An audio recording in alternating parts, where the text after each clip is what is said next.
Sir, ഈ വക്കീൽമാർ തമ്മിലുള്ള അടി ഇപ്പം അടുത്ത ദിവസങ്ങളിൽ വളരെ ചർച്ചയായിരിക്കുക. അതായത് ഒരു സീനിയറായിട്ടുള്ളൊരു വക്കീൽ ഒരു ജൂനിയറായ ഒരു സ്ത്രീ വക്കീലിനെ വളരെ ക്രൂരമായി മർദ്ദിച്ചിരിക്കുകയാണ്. അതിൽ ഏറ്റവും വലിയ മറ്റൊരു വസ്തുത, ഈ ബെയിലിദാസ് എന്ന് പറയുന്ന ആൾ പൂന്തുറയിലെ CPM-ൻ്റെ സ്ഥാനാർത്ഥി കൂടിയായിരുന്നു കഴിഞ്ഞ തദ്ദേശ സ്വയംഭരണ തെരഞ്ഞെടുപ്പിൽ.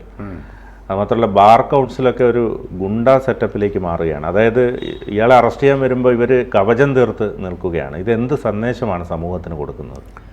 അത് ഇതിനകത്ത് ഒരുപാട് നീതികേടിൻ്റെ സംഭവങ്ങൾ ഇതിന് ആദ്യം മുതലേ ഉണ്ട്. ഒന്ന്, ഈ ജൂനിയർ അഭിഭാഷകയെ സീനിയർ അഭിഭാഷകൻ മോപ്പഡ് സ്റ്റിക്ക് കൊണ്ട് മർദ്ദിക്കുന്നത് കണ്ടിരിക്കുന്ന സഹ അഭിഭാഷകരവിടെ ഉണ്ട്. എന്താണ് ജസ്റ്റിസ് എന്ന് ഇവർക്ക് ഈ ലോ കോളേജിലെ ക്ലാസ്സിൽ പഠിപ്പിക്കുന്നതാണ്. അനീതിയെ കണ്ടാൽ ചോദ്യം ചെയ്യേണ്ടവനാണ്. അതാണ് പാഠമായിട്ട് പഠിച്ച് കയറി വന്ന് സനതെടുക്കുന്നത് വരെയുള്ള അനുഭവം. അപ്പോൾ ഒരു സഹപ്രവർത്തകയെ മറ്റൊരു മുതിർന്ന സഹപ്രവർത്തകൻ മൃഗീയമായി തല്ലുന്നത് കണ്ടിട്ട് സ്ത്രീ പുരുഷ എന്നത് അവശേഷിക്കേ ഈ തല്ലുന്നത് കണ്ടിട്ട് മിണ്ടാതെ നിന്ന കുറേ അഭിഭാഷക ജന്തുക്കളുണ്ട് അതിനകത്ത്. പറയാതിരിക്കാൻ പറ്റില്ല. ഒരാൾ പോലും അതിനെതിരെ ഒരു ശബ്ദം ഉയർത്തിയില്ല, ഒരിക്കൽ പോലും തടയാൻ ശ്രമിച്ചില്ല. ഇതെന്തൊരു നീതി കേട്ട ഒരു സംവിധാനമാണ്.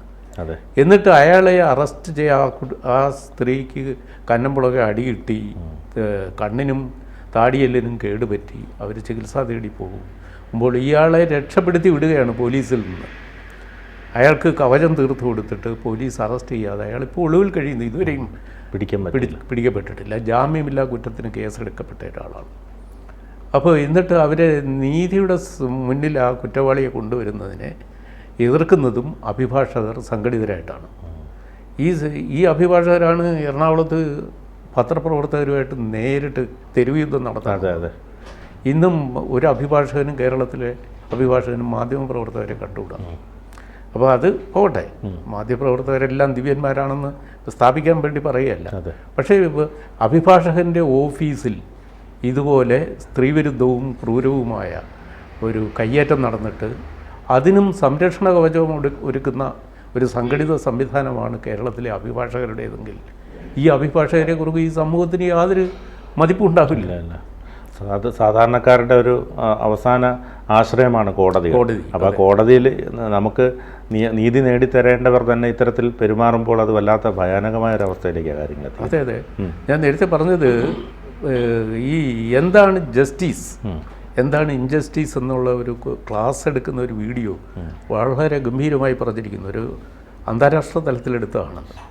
അപ്പോൾ അത് ഒരു ക്ലാസ്സിൽ നിന്ന് ഒരു വിദ്യാർത്ഥിനിയെ അധ്യാപകൻ പുറത്താക്കിയിരുന്നു. ഒരു കാരണവുമില്ല, അവർക്കറിയില്ല എന്തിനാ. You get out of my class എന്ന് പറയുന്നത്. അവൾ എന്തിനാണെന്ന് ചോദിക്കുമ്പം എനിക്ക് എന്തിനാണെന്ന് നിങ്ങളോട് പറയേണ്ട ആവശ്യമില്ല. അവൾ പുറത്തു പോകുന്നു. എന്നിട്ട് അദ്ദേഹം പിന്നെ ഇരുന്ന കുട്ടികളോട് ചോദിക്കുന്നു എന്താണ് ജസ്റ്റിസ്. എന്നിട്ട് അദ്ദേഹം അത് വിശദീകരിച്ചു. ഇവിടെ ഒരു ഇൻജസ്റ്റിസ് നടന്നു, നിങ്ങളിൽ ഒരാളും അത് ചോദ്യം ചെയ്യാൻ മുന്നോട്ട് വന്നില്ല, അതാണ് ഇൻജസ്റ്റിസ്. ഇൻജസ്റ്റിസ് നടന്നിട്ട് മൗനമായിട്ട് അത് കണ്ടിരിക്കുകയും അതിനെതിരെ ശബ്ദം ഉയർത്താതിരിക്കുകയും ചെയ്യുന്നതാണ് ഇൻജസ്റ്റിസ് എന്ന് പാഠം ഉൾക്കൊണ്ടവരാണ് അഭിഭാഷകർ. ഈ അഭിഭാഷകർ ചെയ്തത് അത് തന്നെയല്ലേ? അതാണ് ഇതിനകത്തെ നൈതികമായ ഒരു പ്രശ്നം. പിന്നെ ഇദ്ദേഹം പൂന്തുറയിലെ കഴിഞ്ഞ തദ്ദേശ ഭരണ തെരഞ്ഞെടുപ്പിലെ സ്ഥാനാർത്ഥിയായിരുന്നു. LDFൻ്റെ അരിവാൾ ചുറ്റിയ നക്ഷത്രത്തിൽ മത്സരിച്ച ആളാണ് ഈ അഭിഭാഷകൻ. അദ്ദേഹത്തിൻ്റെ രാഷ്ട്രീയ ബന്ധം ഇവിടുത്തെ മാധ്യമങ്ങളെല്ലാം മറച്ചു വച്ചിരിക്കുന്നത്. അതെന്ത് സൗകര്യത്തിലാണ്? നമ്മളെ പറയുമ്പോൾ എല്ലാം പറയണല്ലേ. അതെ, ഇത് BJP സ്ഥാനാർത്ഥിയോ വേറെ ഏതെങ്കിലും മാധ്യമങ്ങൾക്ക് താല്പര്യമില്ലാത്ത ഒരാളോ ആയിരുന്നെങ്കിൽ അവൻ്റെ കുടുംബരഹസ്യങ്ങളും പഴയ രാഷ്ട്രീയ പശ്ചാത്തലവും കാലുമാറിയ കഥകളും എല്ലാം വന്നേനെ. മുൻ BJP സ്ഥാനാർത്ഥിയും അഡ്വക്കേറ്റുമായ എന്ന രീതിയിൽ തലക്കെട്ടുകൾ പോലും ഇൻട്രോ തന്നെ അതായിരുന്നു.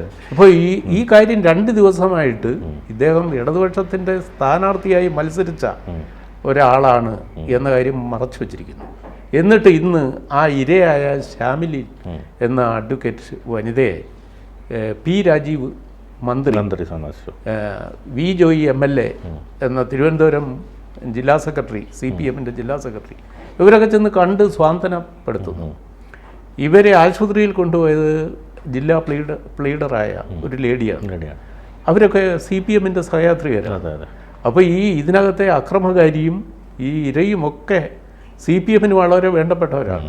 അപ്പോൾ ഇവർ രംഗത്ത് വരുമ്പോൾ ഇത് പാർട്ടിയുടെ ഒരു സ്ഥാനാർത്ഥിയായി മത്സരിച്ച ഒരാളാണെന്നുള്ള വിവരം എന്തുകൊണ്ട് ഈ മാധ്യമങ്ങൾ, തിരുവനന്തപുരം പത്രം പോലും, വളരെ പ്രസിദ്ധമായ തിരുവനന്തപുരം പത്രം പോലും ഈ കാര്യം റിപ്പോർട്ട് ചെയ്തിട്ടില്ല? അത് ആരെ രക്ഷിക്കാനാണ് ഇത് മറച്ചു വെക്കുന്നത്? തീർച്ചയായിട്ടും. അപ്പോൾ ഈ കേസിൻ്റെ പരിണത ഫലം എന്താകും? ഇതിൻ്റെ പരിസമാപ്തി എങ്ങനെയായിരിക്കും? പിന്നെ ഈ അഭിഭാഷക സംഘടനകളും അവരുടെ കൂട്ടായ്മയും സുഹൃത്തുക്കളും കൂടെ അദ്ദേഹത്തെ രക്ഷിക്കാൻ ശ്രമിച്ചതിനെ മാത്രം നമ്മൾ കുറ്റപ്പെടുത്താൻ തരമുണ്ടോ? മാധ്യമങ്ങൾ കാണിച്ചതും അർത്ഥസത്യം വിളമ്പുന്നതും തെറ്റല്ലേ? അതും ഇൻജസ്റ്റിസ് അല്ലേ? അപ്പോൾ ആ ഇൻജസ്റ്റിസ്, ഈ നീതികേട് പല ഘട്ടങ്ങളിലും നടക്കുകയാണ്. അതിൽ മാധ്യമ റിപ്പോർട്ടിൽ പോലും അത് ചെയ്യുന്നു. പലപ്പോഴും ഈ ജൂനിയറായി നന്നായി പഠിച്ച് റാങ്ക് മേടിച്ച് വരുന്നവരാണെങ്കിൽ പോലും ഇത്തരത്തിൽ ഈ സീനിയറായിട്ടുള്ള വക്കീൽമാരുടെ ചൂഷണത്തിന് വിധേയമാകുന്നുണ്ട്. ലൈംഗിക ചൂഷണത്തിന് പോലും വിധേയമാകുന്നു ഞെട്ടിപ്പിക്കുന്ന വസ്തുതകൾ കഴിഞ്ഞ ദിവസമൊക്കെ അഭിഭാഷകരൊക്കെ ആയിട്ടുള്ളവരൊക്കെ സ്ത്രീകൾ ഉൾപ്പെടെ പറയുന്നുണ്ട്. എന്തുകൊണ്ട് ഇത്തരത്തിൽ സംഭവിക്കുന്നു? അത് ഈ ഗ്ലാസ് സീലിംഗ് ഒരു കാലത്ത് സ്ത്രീകൾക്ക് വരാൻ പറ്റാത്തൊരു മണ്ഡലമായിരുന്നു. എന്നിട്ടും അന്ന ചാണ്ടിയെ പോലെയുള്ള ചരിത്ര വനിതകൾ അഭിഭാഷക വൃത്തിയിലേക്ക് വരികയും ഉന്നത പദവികൾ അലങ്കരിക്കുകയൊക്കെ ചെയ്ത ഒരു നാടാണ് കേരളം. എങ്കിലും ഇന്നും അഭിഭാഷകർ വളരെ കുറവാണ്. ഈ അടുത്ത കാലത്താണ് പെൺകുട്ടികളൊക്കെ പഠിക്കാൻ സമർത്ഥരായി ഉന്നത ബിരുദവും എല്ലാം ഒക്കെ നല്ല നിലയിൽ പാസ്സായിട്ട് വരുന്നത്. എങ്കിലും അവർ പ്രാക്ടീസിങ് ലോയേഴ്സ് ആകാൻ മടിക്കുന്നു. കാരണം സഹപ്രവർത്തകരുടെ നിന്ന് നല്ല സഹകരണം കിട്ടുന്നില്ല. ഒരുപക്ഷെ അവരിൽ നിന്ന് ഇതുപോലെ പിന്നെ ദ്വയാർത്ഥ പ്രയോഗങ്ങളിൽ ലൈംഗികമായ ചൂഷണങ്ങൾ ഉണ്ടാകുന്നു. അപ്പോൾ അതേപ്പറ്റി 2 വർഷം മുമ്പ് ഞാൻ ടൈംസ് ഓഫ് ഇന്ത്യയിൽ ഒരു ആർട്ടിക്കിൾ വായിക്കാനിടയായി. അപ്പോൾ അതിനകത്ത് അവർ കോട്ട് ചെയ്തിരിക്കുന്ന ഇംഗ്ലീഷിലെ കുറേ കമൻസ് ഉണ്ടായിരുന്നു. അത് അതീവ അശ്ലീലം നിറഞ്ഞാണ്. ഈ അഭിഭാഷകർ പിന്നെ വനിതകളായ അഭിഭാഷക സുഹൃത്തുക്കളോട് പറയുന്ന വാക്കുകളിലെ ദ്വയാർത്ഥങ്ങളാണ്. എല്ലാം അശ്ലീല ചുവയോടുള്ളതാണ്. അങ്ങനെയുള്ള ഒരു അവസ്ഥയിലാണ് പലരും ഫൈറ്റ് ചെയ്ത് ഈ രംഗത്ത് അവരുടെ പ്രൊഫഷനിൽ ശോഭിക്കാൻ ശ്രമിക്കുന്നത്. അപ്പോൾ ആ തരത്തിലുള്ളൊരു വലിയ ഗ്ലാസ് സീലിംഗ് പൊട്ടിച്ചുകൊണ്ടാണ് ഇവർ രംഗത്ത് വരുന്നതെന്ന് പറയുമായിരുന്നു. അപ്പോൾ ആ നിലയ്ക്കാണ് നമ്മൾ ഈ ജൂനിയർ സീനിയർ ബന്ധത്തെ വിലയിരുത്തേണ്ടത്. ഈ ഇന്ന് കമാൽ പാഷ കേരള കൗമുദിയിലൊരു ലേഖനം എഴുതിയിട്ടുണ്ട്. ഒരു ജൂനിയറിനോട് സീനിയർ എങ്ങനെ പെരുമാറണം, അതിലിവിടെ എന്താണ് വീഴ്ച സംഭവിച്ചത് എന്നതിനെക്കുറിച്ച് അദ്ദേഹം ഡിസ്കസ് ചെയ്യാൻ ശ്രമിച്ചിട്ടുണ്ട്.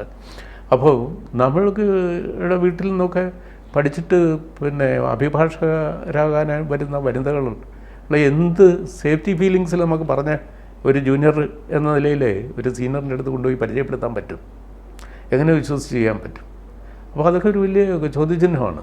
അപ്പോൾ അഭിഭാഷകരായ സിനിമയിൽ പിന്നെ വിമൺ ഇൻ സിനിമ എന്ന് പറഞ്ഞിട്ട് സംഘടിച്ചതുപോലെ വിമൺ ഇൻ ലോയർ പ്രൊഫഷൻ എന്ന നിലയിലൊരു വലിയ സംഘടനാ രൂപം ഉണ്ടാകേണ്ട ആവശ്യകതയിലേക്ക് കൂടിയാണ് ഈ സംഭവം വിരൽ ചൂണ്ടുന്നത്. പലപ്പോഴും ഈ സാമ്പത്തികമായ അരാജകത്വം നമുക്കറിയാം. ഈ അഡ്വക്കേറ്റായി വരുന്നത് പലപ്പോഴും അതൊരു പ്രൊഫഷനാക്കി വരുന്നവർക്ക് പോലും അവർക്കൊരു ജീവിതം മുന്നോട്ട് കൊണ്ടുപോകാൻ പറ്റുന്ന സാഹചര്യം കുറേയേറെ കഴിഞ്ഞതിന് ശേഷമേ ആ ഒരു ഘട്ടത്തിലേക്ക് എത്തുകയുള്ളൂ.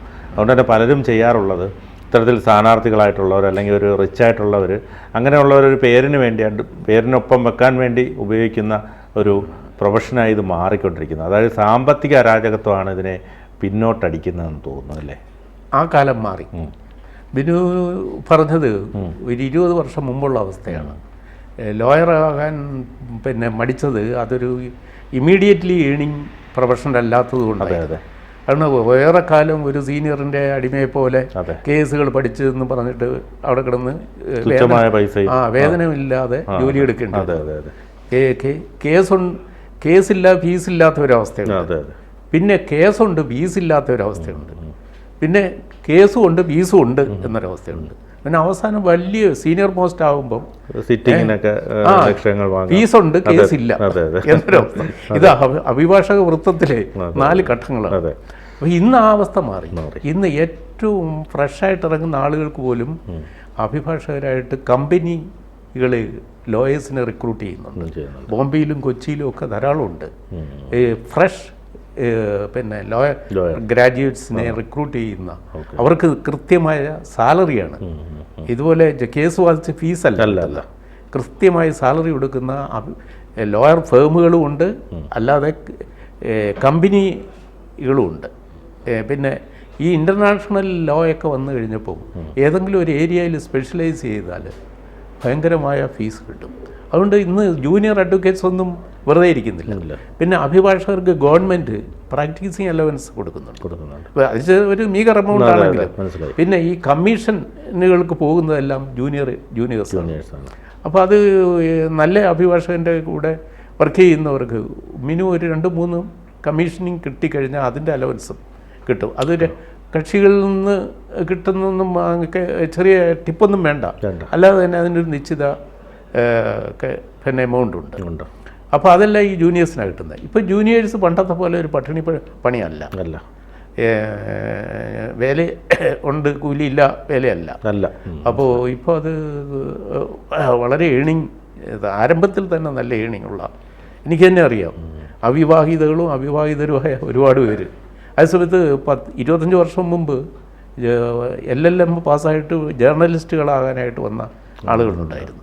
ഇന്നും ഈ കൊച്ചിയിൽ പോലും പിന്നെ LLM പാസ്സായിട്ട് ഒരു പത്രത്തിൻ്റെ ബ്യൂറോ ചീഫായിരിക്കുന്ന ഒരാളെ എനിക്കറിയാം. അപ്പോൾ അവർ ഒക്കെ പിന്നീട് പത്രപ്രവർത്തനവും കൂടെ പഠിച്ചിട്ട് ഈ അഭിഭാഷക വൃത്തി ഒരു ഏണിങ് പ്രൊഫഷനാക്കി തിരിച്ചുകൊണ്ട് ജേർണലിസ്റ്റ് ആയിട്ടിരിക്കുന്നവർ എടുത്ത് പോകുന്നവരുണ്ട്. അപ്പോൾ ആ ലെവലിലേക്ക് ഏതായാലും ഇതൊരു നീതി കിട്ടട്ടെ, ഇത്തരത്തിൽ സ്ത്രീയായിട്ടുള്ള യുവ അഭിഭാഷകയ്ക്ക് നീതി കിട്ടട്ടെ എന്ന് നമുക്ക്. അതെ, ഇപ്പോൾ അഭിഭാഷക വൃത്തി ജൂനിയർ സീനിയർ ഭേദമില്ലാതെ ഒരു അട്രാക്റ്റീവ് പ്രൊഫഷനാണ്.